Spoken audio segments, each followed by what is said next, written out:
The spiritual path daily में आपका स्वागत है। हर दिन आध्यात्मिक ज्ञान की एक नई किरण। नमस्कार। आज हम एक बहुत ही दिलचस्प कहानी पर बात करने वाले हैं। एक ऐसी कहानी जो एक सदियों पुराना सवाल उठाती है, और सवाल ये है कि क्या सिर्फ कुछ बदलने की इच्छा रखने से चीजें सच में बदल जाती हैं? चलिए माँ कात्यायनी की कथा में इसका जवाब ढूंढते हैं। ये एक ऐसा सवाल है जो हम सब कभी ना कभी खुद से पूछते ही हैं। क्या सिर्फ ये चाहने से कि दुनिया से सारी बुराई मिट जाए, क्या वो सच में खत्म हो जाएगी? बस यही सवाल आज की हमारी कहानी की जड़ है। और इसका जवाब हमें मिलता है माँ कात्यायनी की कथा से। देखिए, ये कहानी हमें सिखाती है कि असली बदलाव सिर्फ इच्छा शक्ति, मतलब सिर्फ चाहने भर से नहीं आता। वो आता है कर्म शक्ति से। सोचना तो बहुत जरूरी है, पर असली ताकत तो एक्शन लेने में है ना? तो कहानी शुरू होती है एक बहुत बड़े संकट से। सोचिए, एक ऐसा दौर था जब अधर्म, मतलब गलत काम, अपने चरम पर था और चारों तरफ सिर्फ और सिर्फ डर का माहौल था। और इस आतंक का नाम था महिषासुर। एक ऐसा असुर जिसने अपनी ताकत के घमंड में, आप कह सकते हैं पूरे ब्रह्मांड में उथल पुथल मचा रखी थी। हालात इतने बिगड़ चुके थे, इतने बेकाबू हो गए थे कि देवता तक शक्तिहीन महसूस करने लगे थे। कोई भी महिषासुर को रोक नहीं पा रहा था। उसका आतंक हर कोने में फैल गया था। चारों तरफ बस निराशा ही निराशा थी। लेकिन जैसा कि हम जानते हैं, सबसे घने अंधेरे में ही उम्मीद की किरण जन्म लेती है। तो जब सारी उम्मीदें लगभग खत्म हो चुकी थीं, तभी एक दिव्य ऊर्जा का जन्म हुआ। और ये किसी एक देवता की शक्ति का नतीजा नहीं था। नहीं, जब सब के सब निराश हो चुके थे, तब सारे देवताओं ने मिलकर अपनी अपनी शक्तियों को एक साथ मिला दिया।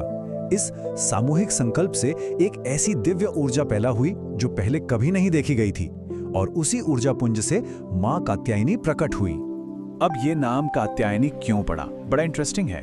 ऐसा इसलिए क्योंकि वो सबसे पहले महर्षि कात्यायन के आश्रम में प्रकट हुई थी, और ऋषि कात्यायन ने ही सबसे पहले उनकी पूजा की।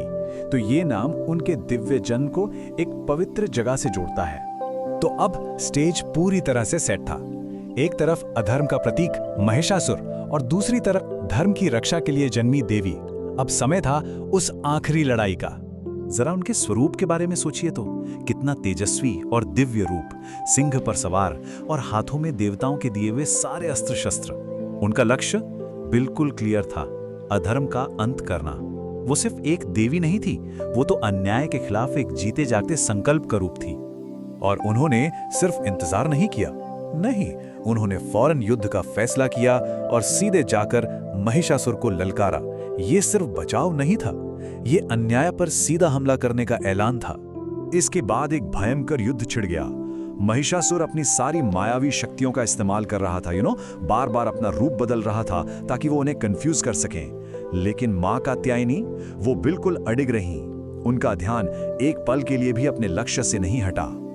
और आखिर में धोखे और छल पर सत्य की जीत हुई। बस एक ही जबरदस्त प्रहार से मां ने महिषासुर का सिर धड़ से अलग कर दिया। उसका वध हो गया, और बस उसी एक पल में पूरे ब्रह्मांड में शांति लौट आई। तो देखिए, ये कहानी सिर्फ एक असुर के वध की कहानी नहीं है। ये एक ऐसी जीत की कहानी है जिसके मायने बहुत बहुत गहरे हैं। तो सवाल ये है कि इस जीत का असली मतलब क्या है, और आज के जमाने में ये हमें क्या सिखाती है?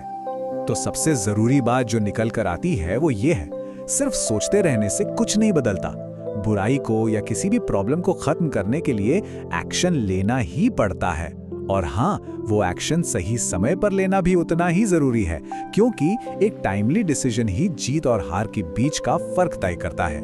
अब जरा एक मिनट के लिए इस पर सोचते हैं। आज के समय में भी कितनी बार ऐसा होता है कि हमें पता होता है कि सही क्या है, क्या करना चाहिए, लेकिन फिर भी हम वो कदम नहीं उठाते। हम बस सोचते रहते हैं, प्लानिंग करते रहते हैं, पर एक्शन लेने से हिचकिचाते हैं। और ये कहानी हमें बस यही याद दिलाती है कि बदलाव की शुरुआत सोचने से नहीं, करने से होती है। जब एक्शन लिया जाता है ना, असल में तभी बदलाव की पहली ईंट रखी जाती है। तो असली सवाल ये नहीं है कि क्या करना चाहिए, सवाल ये है कि हम सही एक्शन लेने के लिए आखिर इंतजार किस चीज का कर रहे हैं। द स्पिरिचुअल पाथ डेली पर हमें देखने के लिए धन्यवाद। कृपया लाइक करें, शेयर करें और सब्सक्राइब करें।